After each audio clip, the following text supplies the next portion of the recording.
الراجل بيدخل كابينة تليفون حمراء من غير ما ياخد باله إن الباب المعدن وراه بيقفل بالراحة. يحط عملة يتصل بس الخط ساكت، ولما يلف علشان يمشي موسيقى مقلقة تعلى. جاك يكتشف إن الباب ملحم وكل محاولاته للفك تفشل. الشمس مولعة والحر بيزود توتر جاك. يخبط بشدة على الإزاز. 2 يعدوا فيحاول يشد انتباههم بس صوته مش طالع.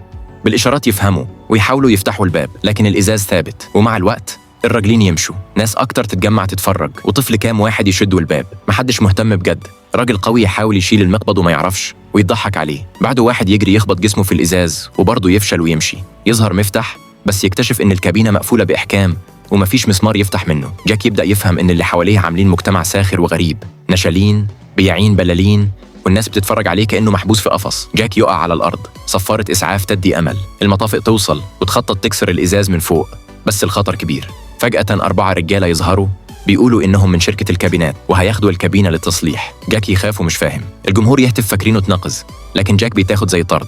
العربية تلف بيه وسط ضحك الناس. يوصلوا أطراف المدينة وجاك يشوف تابوت شفاف في جنازة.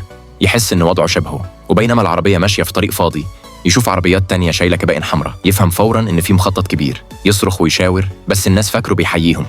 أمله ينطفئ. يطلع صورة ابنه ويبص لها. القافلة تكمل للريف. هليكوبتر فوقهم كأنه مراقب. جاك يحتار هم عايزين إيه. يوصلوا لقعدة سرية. خط إنتاج ضخم بيصنع كبائن جديدة تنتشر في كل مكان. الهدف مش تصليح، الهدف اصطياد البشر. مخالب آلية تشيل جاك وتحطه على سير. يشوف عظام اللي قبله عاملة طريق طويل. يعرف إن دوره جاي. موظفين يجهزوا كابينة جديدة مستنية الشخص اللي بعده ومش عارف مصيره.